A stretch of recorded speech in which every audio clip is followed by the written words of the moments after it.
बिस्मिल्लाहिर्रहमानिर्रहीम। अस्सलाम वालेकुम। 8 फरवरी के इलेक्शन से पहले सियासत, अदालत, वकालत हर तरफ तहरक है, लेकिन जो काम आज जस्टिस बाबर सत्तार ने कर दिखाया है वो पाकिस्तान का कोई जज नहीं कर सका। बहुत बड़ा खड़ाक किया है। तफसील आपके सामने रखनी है। तहरीक इंसाफ ने अचानक एक ऐसी गेम की है जिसने मुखालफिन को चकरा कर रख दिया है। ये क्या मामला है, इस पर भी बात करेंगे। और गुज़श्ता रोज DGISI के साथ तलबा की एक नशिस्त हुई थी और मुख्तलिफ यूनिवर्सिटियों से आने वाले इन तलबा के साथ असल में गुफ्तगू क्या हुई है, इस पर भी अब बहुत सारे दावे आ रहे हैं। लेकिन जो असल खबर है वो इस वीडियो के अंदर मैंने आपके सामने रखनी है। उम्मीद है आप समाअत करेंगे और अपने कीमती फीडबैक से जरूर आगाह करेंगे। एक अभी खबर आई है, हमाद अदर की मुबैना तौर पर लाहौर के अंदर मौजूदगी की बुनियाद पर एक घर पर छापा मारा गया है और इस छापे की वजह से वो तो वहां से नहीं मिले, लेकिन 2 अफराद जो है उनको वहां से गिरफ्तार कर लिया है कि उन्होंने इश्तिहारी को पनाह दी है।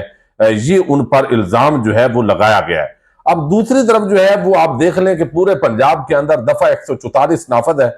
कल नवाज शरीफ रैली कर रहा था जब यह दफा 144 नाफद हुई, लेकिन चूंकि नवाज शरीफ जो है उसके लिए कोई जाब्ता नहीं है, बिलावल के लिए कोई जाब्ता नहीं है, तमाम PDM प्लस टोला जलसा करे, रैलियां करे, उनके लिए आजादी है। तो ये दफा 144 असल में तहरीक इंसाफ पर लगाई गई है। अब आज भी ननकाना के अंदर जो है वो जलसी हो रही है और जितनी फ्लॉप रैली जो है वो नवाज शरीफ की हुई है, यकीनन अवाम के अंदर एक नफरत की अलामत बनकर उभरे हैं। लेकिन शायद फिर भी बैसाखियों के सहारे वो इख्तदार लेने की कोशिशों के अंदर तो चले जाएं, लेकिन इसका फायदा जो है वो बहरहाल इस तरह कोई नहीं है। अब यहां पे आप देखिए कि बिलावल का भी जलसा हो रहा है। PTI चूंकि इतवार को लोग निकलेंगे, इसलिए लिहाजा जो है वो दफा 144 नाफज है, उनके मुताबिक लोगों को गिरफ्तार किया जाएगा, अंदर डाला जाएगा। और इस वक्त भी जो सर्वे आ रहे हैं उसके मुताबिक लाहौर के अंदर 2-3 हलकों के अलावा तहरीक इंसाफ इस वक्त कहीं भी कैंपेन के अंदर नजर नहीं आ रही। लेकिन प्रैक्टिकली भी अब ज़ाहिर है ये चीजें कमजोर होंगी और इसका फायदा उठाया जाएगा। लेकिन यहाँ पे ओवरऑल पंजाब के जो हालात हैं वो बड़े अजीब है। बहरहाल गुज़श्ता रोज DGISI साहब जो है उनकी जो मुलाकात हुई स्टूडेंट्स के साथ, उसके बाद चूंकि बहुत सारी जो खबरें हैं अब वो आई हैं। अब एक चीज मैं आपको बता दूं, फैसल वाडा जो है उन्होंने काशिफ अब्बासी के शो में यह दावा किया कि मुस्लिम लीग की तकरीबन 70-80 सीटें आएगी। अब यहां पे आज माजिद निजामी है, उन्होंने बताया, जो साफी हैं वो कहते हैं कि इस वक्त भी पंजाब में 50 के लगभग कौमी असम्बली नशिस्तों पर तहरीक इंसाफ के आजाद उम्मीदवार वो जीतने जा रहे हैं। अब उनको किस तरह हराना है, ये ऑप्शन 1, 2, 3 इन पर जो है वो काम हो रहा है। अब DGISI साहब ने जो गुज़श्ता रोज मुलाकात की और उस मुलाकात का ज़ाहिर है बड़े जो है वो डंके बजे, बहुत सारी उस पर गुफ्तगू हुई। लेकिन एक आम तरीन जो साफी हैं जिन्होंने सबसे पहले ये खबर दी, शाहिद असलम साहब, उनको काउंटर करने के लिए एक तो मंसूर अली खान ने विलाग के अंदर कहा जी इमरान खान जिंदाबाद के नारे नहीं लगे।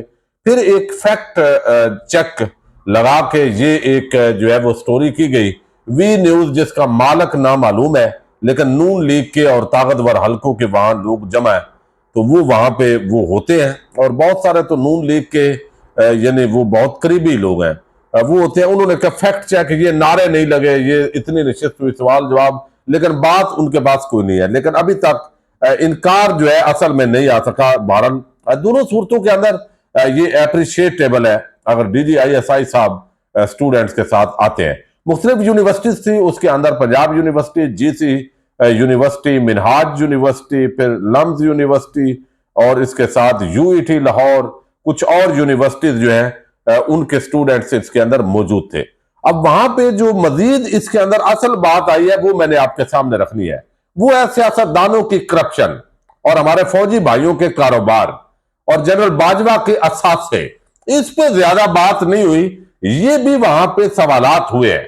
अब जो तफसीलात शायद असलम साहब ने दी है उनके मुताबिक वो कहते हैं, मैं सारा आपके सामने रख रहा हूं क्योंकि ये रात तक तफसीलात नहीं थी, कि आज DGISI जनरल नदीम अंजम का लाहौर में तलबा और असातिज़ा के साथ सेशन था। वहां वजीर आजम इमरान खान के नारे लग गए। सारी रात सियासतदान मकसद सवालात हुए और ये तकरीबन कहते हैं 48-47 सवालात किए गए। सियासतदान रात को हमारे गोडों को हाथ लगाते हैं कि आप आए, इस मसले पर हमारी मदद करें। फौज खुद कभी नहीं गई, खुद सियासतदान आते हैं अपने मसले लेकर हमारे पास, जो है वो बाल सफाई तक हमसे करवाते हैं। यानी ये चीजें होगी। बलूच मुजाहिरीन जल्द वहां से चले जाएंगे क्योंकि कायद-ए-आज़म में बड़ी ताकत है, ये भी उन्होंने दावा किया शाहिद असलम साहब ने। 3 घंटे का सेशन था, DGISI हर तरह का सवाल लिया और जवाब दिए। दिन 12 बजे सेशन शुरू हुआ, तकरीबन 3:30 बजे खत्म हुआ। तकरीबन 200 के करीब तलबा और असातिज़ा शरीक थे। लाहौर गैरीजन के अंदर ये जो है ऑडिटोरियम के अंदर ये हुआ है। किसी को मोबाइल अंदर ले जाने की इजाजत नहीं थी और इमरान खान का जब भी नाम आता हाल तालियों से गूंज जाता।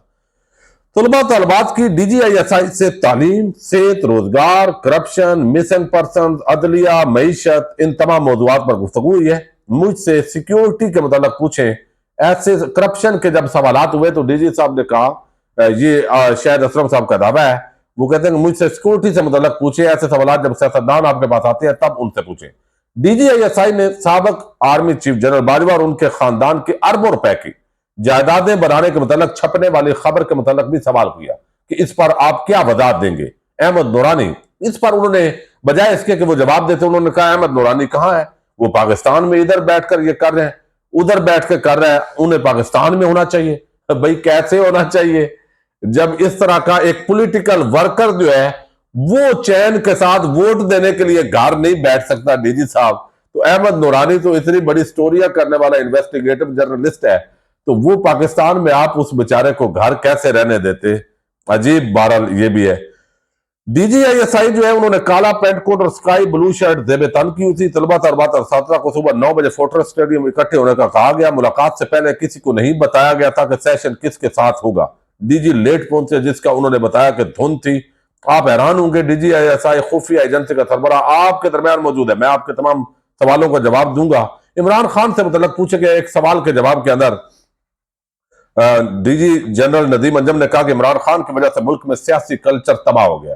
कौन सा सियासी कल्चर? वैसे ये बंदा पूछ सकता है, अच्छी बात है, आपने जवाब दिए। इसका मतलब है जो मरियम का बयानिया है, जो नवाज शरीफ का बयानिया है, ये अंडरस्टैंडिंग के साथ बना है या बाई चांस ये इत्तेफाक है, चूंकि बोली उनकी भी यही है। कौन सा सियासी कल्चर था जो तबाह हुआ भाई? नौजवान नस्ल सियासत के अंदर उसने दिलचस्पी लेनी शुरू की, उसने चोरों डकैतों को पहचानना शुरू किया, उसने सवालात उठाने शुरू किए। इसको आप तकसीम कह रहे हैं, इसको आप जो है वो सियासत के अंदर नफरत कह रहे हैं। तो ये भाई मतलब है समझ से बालातर है। एहतसाब की बात हुई है कि अकाउंटेबल होने चाहिए तमाम इदारे, रूल ऑफ लॉ होना चाहिए, आइन की सरबलंदी होनी चाहिए। तो ये कल्चर की तबाही है जब ये बताया जाए कि इन लोगों ने एवन फील्ड अपार्टमेंट बनाए हैं और ये बगैर रसीदें दिए वहीं से निकल के सीधा आके उस बंदे को वजीर आजम बनाया जा रहा है। तो आप कहेंगे कि जनाब ये कल्चर तबाह हो गया है। नौजवान नस्ल अगर सवालात उठाए तो कल्चर तबाह है। कौन सा पहला कल्चर है जो यहां पे आपने डेवलप किया हुआ था? अंडरस्टैंडिंग का कल्चर था। यानी एक हमारी जो एस्टैब्लिशमेंट नून लीग और पीपल्स पार्टी 75 साल ये एक अलायंस बगैर था जो बेसिकली चल रहा था, और इसके अंदर जो है वो बेशक एस्टैब्लिशमेंट की मदद के साथ तहरीक इंसाफ भी आई, इसके अंदर कोई शक नहीं है। लेकिन कुछ चीजें समझने के बाद अगर कोई बंदा सवाल उठाता है तो फिर ये चीजें आगे बढ़ी। तो ये बड़े अफसोस होता है कि ये एक ही लाइन लेना DG साहब की और फिर जो है वो मरियम नवाज, बिलावल सब का एक बयानिया, ये कल्चर, और मीडिया के लोगों को भी यही चीज फीड करना। मजीद कहा कि इनके मुकदमात अदालतों में जिससे हमारा कोई लेना देना नहीं, वो आजादाना काम कर रही है। कौन सी अदालतें आजादाना काम कर रही है, ये भी एक बड़ा सवाल है। जो वजीर आजम भी आता है वो अवाम के वोटों से आता है। बलूचिस्तान में मेरा बहुत अच्छा दोस्त हार गया, अगर मैं चाहता तो उसे भी जिता देता। असल में ये सब वोटों की गेम है। कमाल है वैसे DG साहब। सेशन के आगाज में DGISI जनरल नदीम हाल में मौजूद तलबा तलबात को मुल्क के दरपेश चैलेंजेस पर बात की। 8 बड़े चैलेंजेस उन्होंने कहा कि दरपेश है। मईशत, पोलराइजेशन। पोलराइजेशन का मतलब है अवाम तकसीम है, और तकसीम करने का हल क्या है कि कौम को मुतहद किया जाए।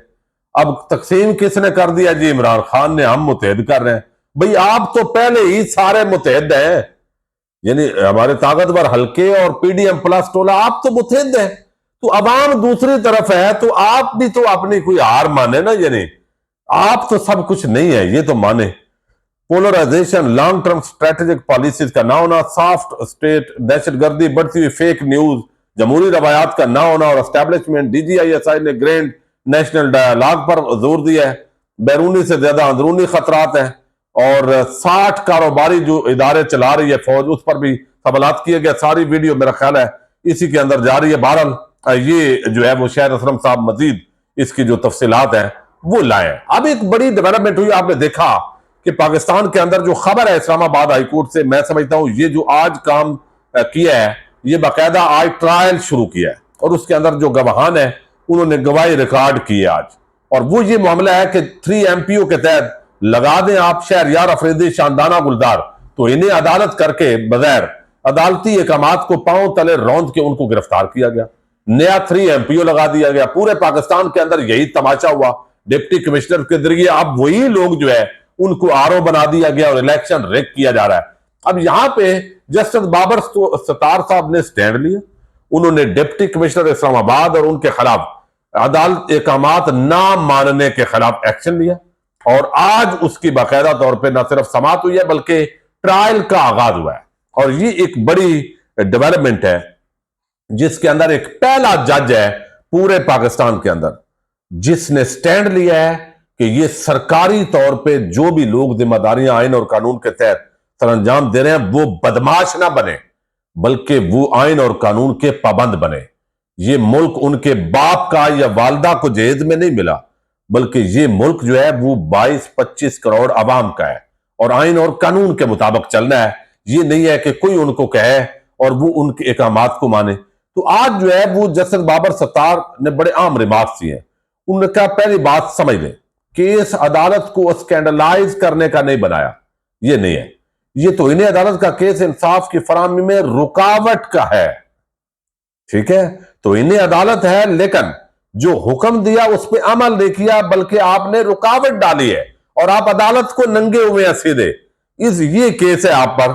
मैंने 50 साल केस ला देखा है, ये बाबर सत्तार ने कहा केस ला देखे हैं, सिर्फ 2-3 मरतबा ऐसे हुआ है कि इतनी बड़े लेवल की जो है वो 2-3 केसेस ऐसे मिले कि तो इन्हें अदालत के अक्सर केसेस अदालत को स्कैंडलाइज करने से मुतल्लिक है। मुझे इस बात से खरद है कि इंसाफ होना चाहिए। इस अदालत के यहां बैठने का एक मकसद है कि मुल्जमान के खिलाफ केस साबित हो जाता है तो उसके नताइज क्या है। यानी आपके खिलाफ आपने अदालत ने हुक्म दिया इन बंदों को रिहा करो, आपने नया MPO लगाया और इनको गिरफ्तार कर लिया, तो इस तरह तो अंधेर नगरी होगी। इस केस में जेल या जुर्माना या जो भी बनता है आपने इस सब पर अदालत को मुतमईन करना है। इंसाफ होना चाहिए। मुझे इस चीज से गरज है आप सब के होते हुए मैं मुतमईन हूं कि मैं भी कोई अगर गलती ना करूं। और यहां पे इरफान नवाज मेमन ये डिप्टी कमिश्नर है इस्लामाबाद के और मई से सितंबर तक जारी किए जाने वाले तमाम जो MPOs है उनका रिकॉर्ड अब इस्लामाबाद हाईकोर्ट ने तलब कर लिया है और इनका ट्रायल हुआ है और आज बाकायदा तौर पर इसके अंदर जो गवाह है उसने आज गवाही भी रिकॉर्ड की है। तो ये एक मैं समझता हूं बहुत बड़ी गेम चेंजर है। काश कादी फायद ईसा ये काम करते, वो बुलाते कि ये लोगों को अगवा कर रहे हो और कौन सा इलेक्शन आप करवा रहे हो। दूसरी तरफ तहरीक इंसाफ ने एक बड़ी अजीब गेम की है और आप देखिए सारे हथकंडे इस्तेमाल किए जा रहे हैं लेकिन तहरीक इंसाफ फिर भी कोई ना कोई रास्ता निकाल लेती है। इंतखाबी हलकों के अंदर व्हाट्सएप चैनल बना दिए गए और सदीक जान साहब ने यह खबर दी है और बाकी वैसे कल यह खबर आ गई थी। इंतखाबी हलकों के व्हाट्सएप चैनल पर 48 घंटों में PTI के साथ 17,73,635 लोग जुड़ गए। व्हाट्सएप चैनल्स वाला किसी भी सियासी जमात का यह पहला और इंतहाई कामयाब तजर्बा है। ये 17 लाख लोग नहीं, 17 लाख घराने हैं। एक घर में 5 वोटर हो तो ये 85 लाख वोटर तक मालूमात की रसाई बनती है। नून लीग को अब थोड़ा थोड़ा घबराना चाहिए। अब ये बात एक बड़ा अच्छा है और आज टिकटॉक का जलसा भी हो रहा है और ये जलसा ऑनलाइन होगा और उससे पहले जो शार्क है वो शायद अब समंदर में पहुंचा दी गई हो कि आपने वो इंटरनेट की तारें काटनी है। कितने गिरोगे यार, कितने गिरोगे? कुछ ना कुछ तो स्पेस रहने दो, पॉलिटिकल स्पेस, कोई आइन कानून। और ये सारा शरीफ खानदान को बिठा दोगे तो क्या बनेगा इस मुल्क का? कोई इतना भी तो नहीं ना, इतना ठेका मिला है कि वो सारा कुछ हो गया है। तो बहरहाल ये एक बड़ी डेवलपमेंट है और तहरीक इंसाफ हमेशा अपनी इन एक्टिविटीज के जरिए चकराती है और आप मुखालफिन चकराए हुए हैं। लेकिन इसके बावजूद बाऊ जी की तसल्ली नहीं हो रही। तहरीक इंसाफ दफा 144 की जद में है और मियां साहब के पास 144 बंदे हैं। इजाजत दीजिएगा। पाकिस्तान जिंदाबाद, पाक फौज पाइंदाबाद।